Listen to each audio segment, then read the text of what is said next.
Number 1,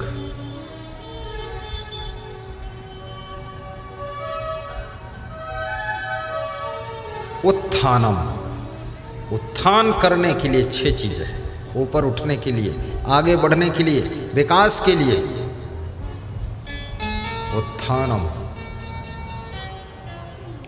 संयमो दाक्ष्यम अप्रमादो धृति अस्मृति समिच्छा समारंभो विद्धि मूलम भविष्यतु। ये विदुर जी ने धृतराष्ट्र को बताया है। नंबर 1, संयमो। जो लोग धनवान बनना चाहते हैं, आगे बढ़ना चाहते हैं, उन्नति करना चाहते हैं, उनके लिए फार्मूला है संयमो। संयम का अर्थ होता है नियंत्रण। नियंत्रण का अर्थ होता है कंट्रोल। कंट्रोल का अर्थ होता है क्या? कंट्रोल का अर्थ कंट्रोल, और क्या अर्थ? संयमो यानी जिनको अपने आप के ऊपर संयम है, नियंत्रण है, कंट्रोल है। आपने महिलाओं को भोजन बनाते हुए देखा होगा, तो भोजन एक तो भगोना होता है, पतीली होती है, और दूसरा वो कुकर होता है। तो भगोना में जब दाल पकाती है तो 1 घंटे में दाल पकती है, लेकिन कुकर में जब ये दाल पकाती है तो केवल 7 मिनट में दाल पक जाती है। अंतर क्या है? चूल्हा वही है, गैस वही है, बनाने वाली वही है, दाल वही, पानी वही, सब वही, केवल बर्तन बदला हुआ है। बर्तन में क्या फर्क है? भगोने में जब पकाती है तो स्टीम बाहर निकल रही है, लेकिन कुकर में जब दाल पकाती तो स्टीम बाहर नहीं निकलती, अंदर रहती है। स्टीम कंट्रोल में है, नियंत्रण में है, तो दाल 7 मिनट में पक जाती है। याद रखना, जो 70 साल में तुम विकास करोगे, अगर तुम्हारे ऊपर कंट्रोल है, नियंत्रण है, तो वो 7 साल में उतना विकास हो जाएगा जो 70 साल में करोगे। तो अपने ऊपर कंट्रोल क्या करोगे तुम? अपने ऊपर ये मन को कंट्रोल करना। कभी मन आपका ललचाता है कि दारू पी लूं, तुरंत कंट्रोल करो। कभी मन ललचाता जुआ खेल लो, ताश खेल लो, कंट्रोल करो। कभी मन में गुस्सा आती है तो मन होता गाली दे दूं, माँ बाप को गाली दे दूं, पड़ोसी को गाली दे दूं, तुरंत कंट्रोल करो। कभी मन में लालच आता चोरी कर लूं, चोरी से भी मन को कंट्रोल करो। सारी बुराइयों से जो अपने मन को कंट्रोल कर लेता है, उसका विकास तीव्र गति से प्रारंभ हो जाता है और उसको कोई रोकने वाला नहीं। कभी मन में आलस्य आता है, आलस्य से भी अपने को कंट्रोल करो। ऐसा मन बोलता ना, कर लेंगे, देख लेंगे, हो जाएगा, क्या जल्दी है, कंट्रोल करो। संयमो दाक्ष्यम। अब दूसरा लक्षण, दूसरी बात, दाक्ष्यम बनो। दाक्ष्यम क्या होता है? दाक्ष्यम माने दक्ष होना। दक्ष माने पारंगत होना। पारंगत माने प्रवीण होना। प्रवीण होना मतलब कुशल होना। कुशल होना मतलब मर्मज्ञ होना। मर्मज्ञ होना मतलब स्पेशलिस्ट होना। स्पेशलिस्ट मतलब विशेषज्ञ होना। अरे यहाँ पर रायबाची सिखाने के लिए थोड़े बैठा हूँ, एक बात बता दूँ, बात खत्म हो। हाँ, वो कोई हिंदी थोड़े पढ़ा रहा है, बस इतना। दक्ष बनो यानी कुशल बनो। तुम्हें दक्षता हासिल होनी चाहिए। जैसे मैं प्रवचन करता हूं, तो प्रवचन करने में यदि हमको दक्षता हासिल है, कुशलता हासिल है, तभी तो हमको लोग बुलाएंगे, नहीं तो कौन बुलाएगा? हम बोलेंगे थोड़ा थोड़ा प्रवचन आता है, तो थोड़ा थोड़ा वाले कौन काम? थोड़ा थोड़ा तो सभी को आता है। पूर्णता होनी चाहिए।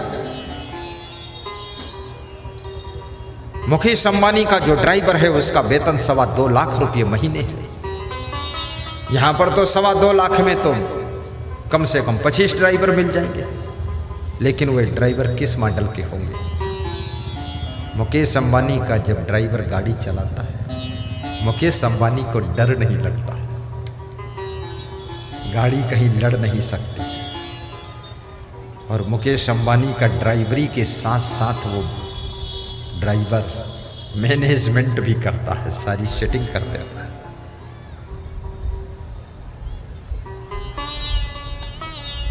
और ये ऐसे ऐसे ड्राइवर जब ब्रेक मारते हैं तो सवारी आगे गिर जाती है, और गियर बदलते हैं, स्पीड पकड़ते हैं, एक्सीलेटर दबाते हैं तो सवारियाँ सब पीछे लुढ़क जाती है। और ड्राइवर से कहते कैसे चला रहे हो, तो बोलता तो खुद चला लो, मैं नहीं चलाता। ड्राइवर की क्वालिटी गिर गई। और जिस व्यक्ति में क्वालिटी नहीं है उसकी दुनिया के अंदर कोई डिमांड नहीं है। जो काम तुम करते हो वही काम बहुत लोग कर रहे हैं, इसलिए अपनी क्वालिटी में निखार लाइए।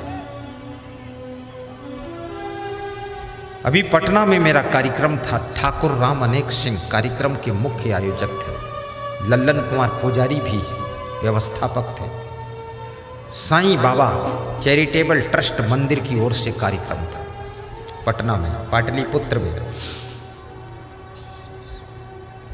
तो वे मेरे लिए पराठा और सब्जी बनाकर लाए।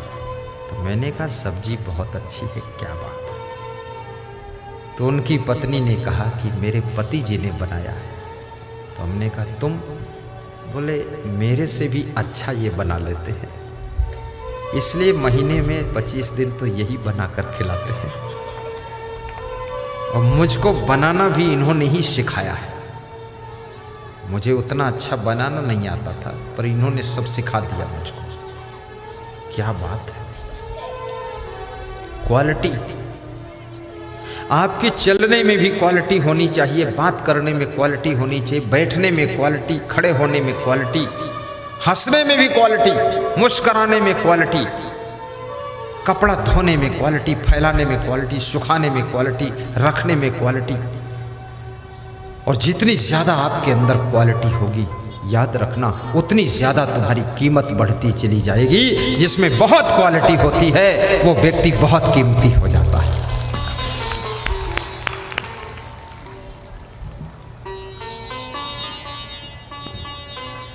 सासू को भी अपनी क्वालिटी में विकास करना चाहिए,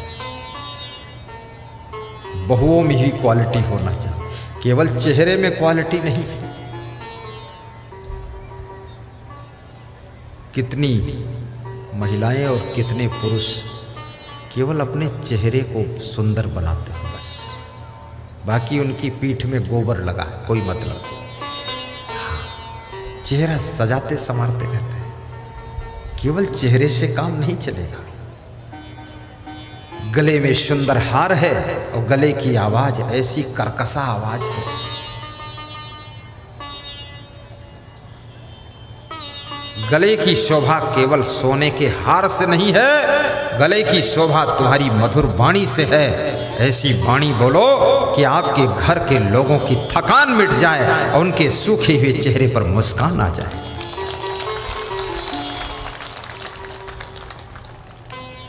राजस्थान में बहुत से पुरुष लोग भी चैन पहनते हैं, और इतनी मोटी चैन, 250-250 ग्राम की चैन, 400 ग्राम की चैन। तो मैंने कहा ये 400 ग्राम की चैन? अरे बोले मेरी वाइफ 100 ग्राम की पहने थी। मैंने कहा अरे तू क्या पहनेगी, मैं ऐसी चैन पहनूंगा तेरे पीछे छोड़ दूंगा। 400 ग्राम की चैन। सोने चांदी की चैन पहनना बुरा नहीं है, पहन सकते हो, लेकिन याद रखना ये सोने चांदी की चैन तुम्हारी जिंदगी में चैन नहीं ला सकती है। जब आपकी वाणी सुधर जाएगी, स्वभाव सुधर जाएगा और मधुरता आ जाएगी, तो आपकी जिंदगी में चैन आ जाएगी। जो कि सोने की चैन से भी चैन नहीं मिलती है, वो आपके सुधार से चैन आएगी। इसलिए अपने घरों में सोने चांदी के जेवरों के लिए विवाद मत करो। सोने के गहनों को बेच करके लोहे की कार ले आइए और उसमें बैठ कर चलिए। सोने चांदी को तुम लाद कर चलोगी और लोहे की कार तुमको लाद कर चलेगी, फायदा है। और नारी का सबसे बड़ा आभूषण पति की प्रसन्नता है, और पुरुष की सबसे बड़ी महिमा पत्नी को संतुष्ट रखना, खुश रखना। याद रखना जितने लोग तुम्हारे आश्रय में रहते हैं उनकी व्यवस्था बिगड़ने न पाए। दाक्षम कुशल बनो, मर्मज्ञ बनो। अप्रमादो, तीसरा लक्षण अप्रमादो, जिनके पास में बिल्कुल लापरवाही नहीं है, तत्काल काम करने की आदत है, वे लोग कभी गरीब नहीं बनते हैं। जो टाल मटोल नहीं करते हैं, लापरवाही नहीं करते हैं, कल कर लेंगे, परसों कर लेंगे, हो जाएगा, देख लिया जाएगा, ऐसी भाषा नहीं बोलते हैं, जो तुरंत करने के लिए तैयार हो जाते हैं, ऐसे लोगों के घर में लक्ष्मी का निवास रहता है। इसलिए आलस्य को दूर करिए। अप्रमादो, धृति अस्मृति, और कहते हैं जिनके पास में धैर्य, बहुत धैर्य है, कभी हिम्मत नहीं टूटती है, साहस कम नहीं होता है, सब कुछ खोने के बाद जिनका धैर्य हमेशा वैसा का वैसा रहता है। याद रखना, महाराणा प्रताप का चित्तौड़ का किला जब मुगलों ने कब्जा कर लिया, जंगल में जाकर के घास की रोटियां बनाकर खा रहे थे महाराणा प्रताप, लेकिन उनका धैर्य और साहस, किला तो छीन लिया पर धैर्य और साहस कोई छीन नहीं पाया। पुनः जंगल में सेना तैयार करके अपने चित्तौड़ के किले को वापस लेते हैं, अपने राज सिंहासन पर विराजमान होते हैं और साथ साथ में मुगलों को खदेड़ कर बाहर कर देते हैं। याद रखना, तुम्हारा धैर्य, तुम्हारा साहस, तुम्हारी हिम्मत खोया हुआ सब कुछ वापस लाने का काम करता है। इसलिए कभी धैर्य को टूटने मत देना।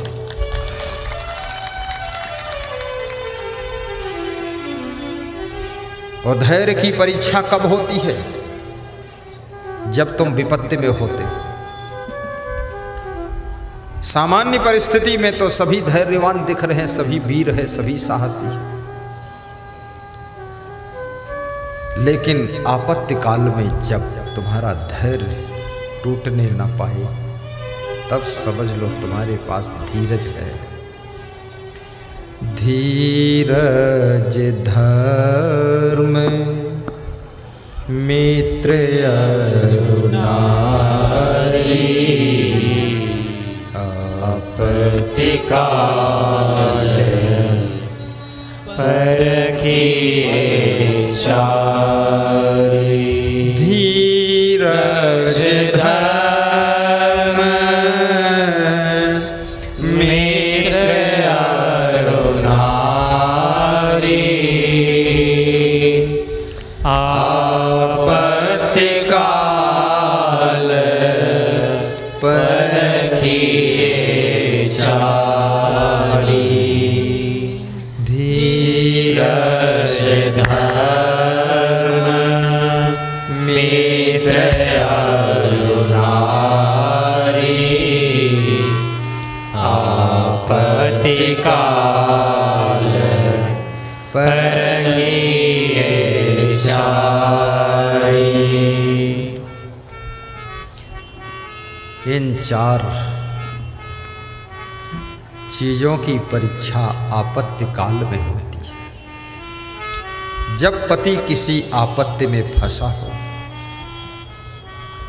तब नारी की परीक्षा होती है। जब तुम्हारे पास में धन भी ना हो, कोई बड़ा पद भी ना हो, शरीर में बीमारी भी आ गई हो,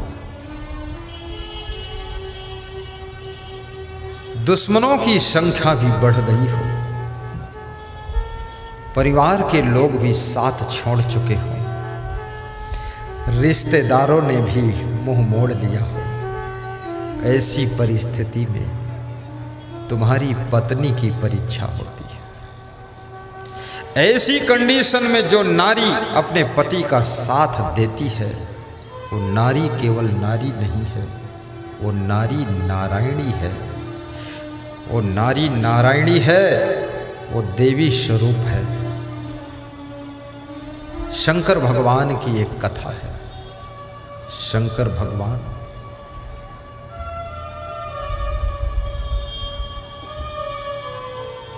एक बार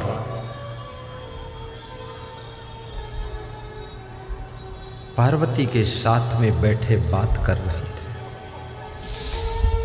शंकर भगवान हमेशा पार्वती को देवी कहते थे और पार्वती हमेशा अपने पति को भगवान कहती थी। पार्वती जी बड़ी सभ्य महिला थी। शिव जी चर्चा कर रहे थे। पार्वती जी पूछती है कि ये आकाश में जो बहुत भीड़ जा रही है, विमानों से लोग उड़ के जा रहे हैं, रोडों पर भीड़ बहुत है, ये सब आज कहाँ जा रहे हैं? इतनी भीड़ पहली बार मैंने देखा। तो शिव जी ने कहा, ये शिव जी के मंदिर में शंकर भगवान का दर्शन करने जा रहे हैं। बोले इतने भक्त लोग हैं आपके? बोले हाँ, हमारे भक्त हैं। तो पार्वती जी ने कहा, भगवान तो आप यहाँ क्यों बैठे हो? वहाँ मंदिर में चल के दर्शन दो। शिव जी ने कहा, नहीं पार्वती देवी, मैं यही रहूँगा। ये सब मंदिर में मूर्ति का दर्शन करके चले आएंगे। नहीं नहीं, इतनी श्रद्धा सभी की है तो आप वहाँ चल के दर्शन दो। तो शिव जी ने कहा, ये सब भक्तों की भीड़ नहीं है, इसमें सब मिक्सर लोग हैं, मिक्स लोग हैं। चलो, तुम नहीं मानती तो मैं चल देता। शिव जी गए और शिव जी ने अपना रूप बदल लिया, कोढ़ी का रूप बनाकर बैठ गए। पार्वती जी अपना रूप बदल करके पंखा डुला रही हैं। शिव जी बैठे हैं। एक नवयुवकों की मंडली आती है। पार्वती जी से पूछते हैं नवयुवक, ये तुम्हारे कौन है? पार्वती जी ने कहा, ये हमारे पति देव हैं। बोले ये तो कोढ़ी हो गए हैं। हाँ, ये कोढ़ी हो गए हैं लेकिन अच्छे हो जाएंगे, मैं इनकी सेवा कर रहा हूँ। अच्छा, अरे इस कोढ़ी के चक्कर में तुम क्यों पड़ी हो? तुम हमारे साथ चलो, आराम से रहना। तो शिव जी मुस्कुराए, बोले पार्वती ये भी शिव के भक्त आए हैं, तुम बच के रहना, नहीं तुमको भी ले जाएंगे। ये भगत है, ठगत है, क्या है? इस सत्संग की भीड़ में भी कोई कोई चोर भी आते हैं, किसी महिला की चैन खींच लेते हैं। कोई कोई चुट्टी महिला भी आती है, वो महिला में ही बैठती है, महिला की चैन ले जाती है। पर सत्संग में और मंदिर में जो चोरी करता है ना, उसको 7 जन्म तक मनुष्य का शरीर नहीं मिलता है, पशु पक्षी की योनि में भटकना पड़ता है। इसलिए मैं निवेदन करूंगा, सत्संग में जाओ, मंदिर में जाओ, वहां दान करना चाहिए, वहां चोरी नहीं करना चाहिए, वहां तो अपने पाप धोना चाहिए, वहां नया पाप नहीं करना चाहिए। तो पार्वती ने कहा, तुम जाओ, हम अपने पति की सेवा करें। थोड़ी देर बाद एक और नवयुवकों का ग्रुप आया। बोले, अरे माता जी ये तुम्हारे कौन है? पति हैं, ये तो कोढ़ी हो गए। बोले हाँ, कोढ़ी हो गए। तो इनके साथ क्यों हो तुम? चलो तुम्हारा दूसरी जगह विवाह करा देंगे, हमारे साथ चलो। शिव जी ने कहा कि, शिव जी बोले कि पार्वती जी शांत रहना, परिचय मत देना, देखते रहो क्या क्या हो रहा, तुम्हारी भी परीक्षा हो जाएगी। पार्वती जी ने कहा कि मैं अपने पति को छोड़कर किसी के साथ नहीं जाऊंगी। पति व्रत, सभी व्रत में सबसे बड़ा व्रत पति व्रत और एक पत्नी व्रत है।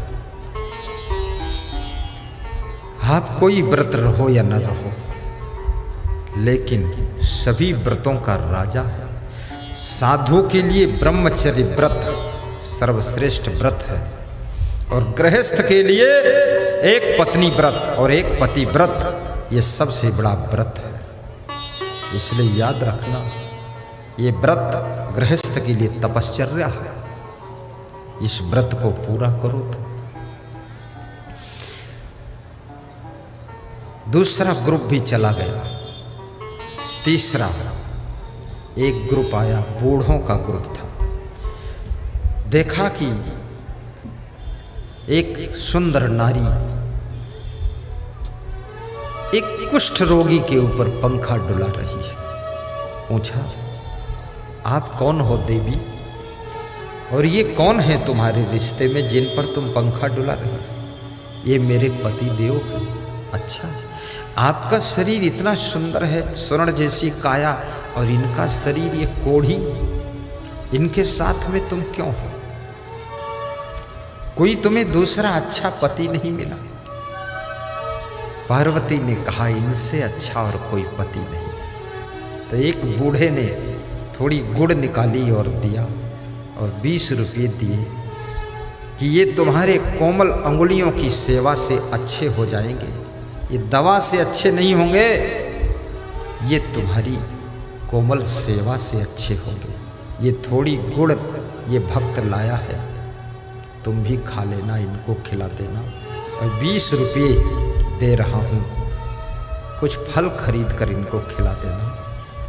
ये इनकी सेवा से ही तुम्हें भगवान का दर्शन होगा, भगवान का दर्शन होगा। ये सुन करके शिव जी ने अपना वास्तविक रूप प्रकट कर दिया। पार्वती जी ने भी वास्तविक रूप प्रकट किया। तो उस बूढ़े ने, जिसने गुड़ दिया था, 20 रुपये दिए थे, देख करके खुश हो गया। बोले, आप तो शिव जी हैं, आप पार्वती जी हैं। तो उन्होंने कहा, हम यहाँ भक्तों की परीक्षा लेने के लिए आए थे, इसलिए हम कोढ़ी बने थे, हम कोढ़ी नहीं हैं, हम शिव भगवान हैं। हे भगवान, आपको कौन पहचान पाता है? वास्तव में कहते हैं कि जिस दिन भगवान नहीं मिलता है, उस दिन भोजन नहीं मिलता है, भोजन नहीं मिलता है। भगवान रोज मिलता है, भोजन भी रोज मिलता है, लेकिन भगवान को तुम पहचान नहीं पाते हो, और जिस दिन भगवान, उसी दिन तुम सुखी और धन्य हो जाते हो।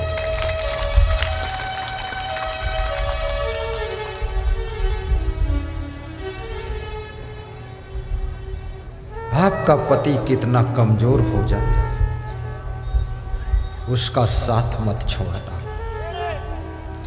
आपकी पत्नी कितना बीमार हो जाए, उसका साथ मत छोड़ना। माँ बाप कितने कमजोर हो जाए, यदि तुम उनके बेटे हो, बहू, वृद्धावस्था में उनकी सेवा करना। उनकी सेवा से तुमको गुरु का आशीर्वाद मिलेगा, और उनकी सेवा से तुम्हारी मनोकामना पूर्ण हो जाएगी। इसलिए अपने घर के बुजुर्गों का कभी अपमान मत कीजिए। और निवेदन करूंगा, छोटे छोटे बच्चों में कृष्ण भगवान का दर्शन कीजिए।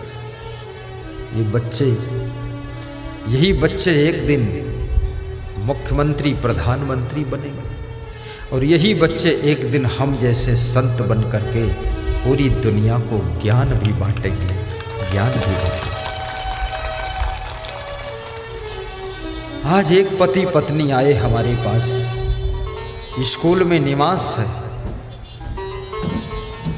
प्रणाम किया, कुछ दान दिया, फल दिया, और बोले, ऐसा आशीर्वाद दो कि मेरा पुत्र आप जैसा संत बने। तो मैंने कहा, बिल्कुल एवं मस्त, ऐसा ही होगा, पर हमेशा गुरु का ध्यान रखना, गुरु के ज्ञान को सुनते रहना, और गुरु को याद करते रहना। तो आपके द्वारा कोई धर्म पुत्र, भक्ति पुत्र, ज्ञान पुत्र इधर खड़े हुए और कोई महान पुत्र का जन्म होगा। वास्तव में मां जो मन में सोचती है उसके गर्भ के अंदर उसी तरह से महान आत्मा आती है। आशीर्वाद, बस बस बस अंदर जाओ। अभी कोई यहाँ चरण छूने ना आना, कोई दान करने भी मत आना। ये मंडप में खंभों में दान के डिब्बे बंधे हुए, जो जहाँ है, यदि आपकी श्रद्धा है दान देने की तो आप वहीं डब्बे में अर्पित कर दीजिए। यहाँ आने से सत्संग में डिस्टर्ब ज़्यादा हो। सत्संग समापन के बाद फिर खूब दान कर लेना, जितना करना होगा। अभी बंद। और एकोपि गुणवान पुत्रो निर्गुणश्च सतैवरः एकश्चंद्रस्तमो हन्ति नच तारा सहस्रशः। मैं लगता है मैं जो सुनाता हूं लोग सुनते नहीं। यहां कोई ऊपर मत आना, ऊपर मत आना, सब मान जाना, मान जाना। लोग मजेदार हैं। मंगल भवन मंगल हारी द्रवहु सुदशरथ अजिर बिहारी। मंगल भवन मंगल हारी द्रवहु सुदशरथ अजिर बिहारी। आज के मुख्य अतिथि पूर्व विधायक, पूर्व सभापति बिहार सरकार श्री यदुवंश प्रसाद यादव जी पिपरा विधानसभा से आए हुए हैं। एक बार खड़े होकर प्रणाम करें और सब लोग ताली बजाकर उनका सम्मान करें। मंगल भवन मंगल हारी द्रवहु सुदशरथ अजिर। आज बहुत दूर दूर से श्रोता आए हैं। हरियाणा सोनीपत से श्रोता आए, खड़े हो जाइए। विक्रम सिंह शाह और उनकी पत्नी दोनों खड़े हो जाओ। हरियाणा से आए हैं, एक रात की पधरौनी दिया था सोनीपत में। देखिए ये सत्संग केवल प्रादेशिक नहीं रह गया है, ये पूरा राष्ट्रीय सत्संग हो गया, इंटरनेशनल। बहुत कभी विदेश के भी श्रोता यहाँ आकर बैठेंगे आपके बिहार में।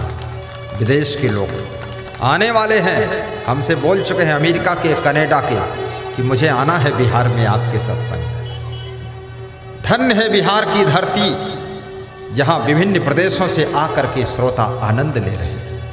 धन्य है अजान की धरा, ये हरदी क्षेत्र, जहां पर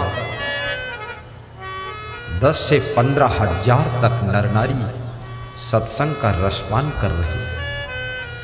धन्य है आप लोग। मैं पूछना चाहूँगा, कितने लोगों की इच्छा है कि बाबा जी बिहार में बार बार आए? जिनकी ऐसी इच्छा है थोड़ा मुस्कुरा कर हाथ ऊपर उठाएं। सबकी इच्छा है? जोरदार ताली बजाओ ऊपर ऊपर।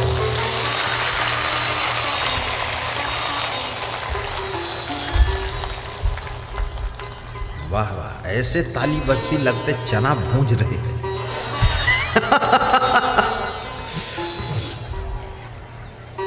बहुत आनंद आता है।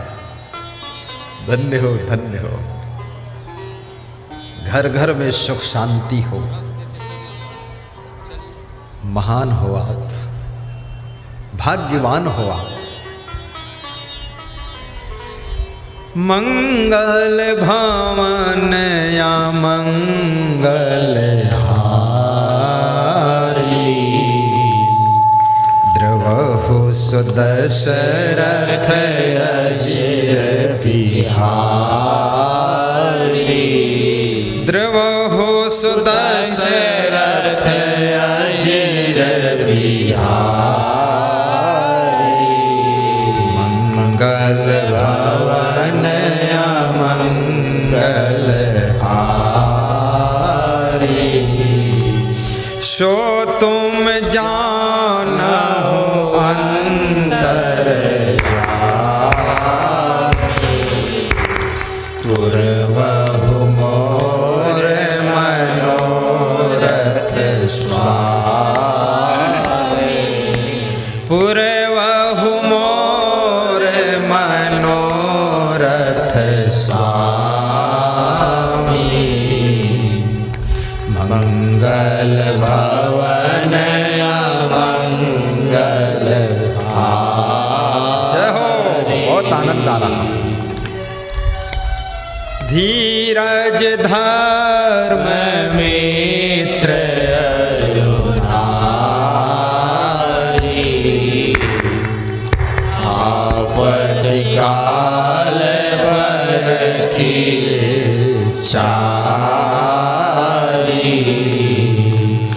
धीरज धर्म मित्र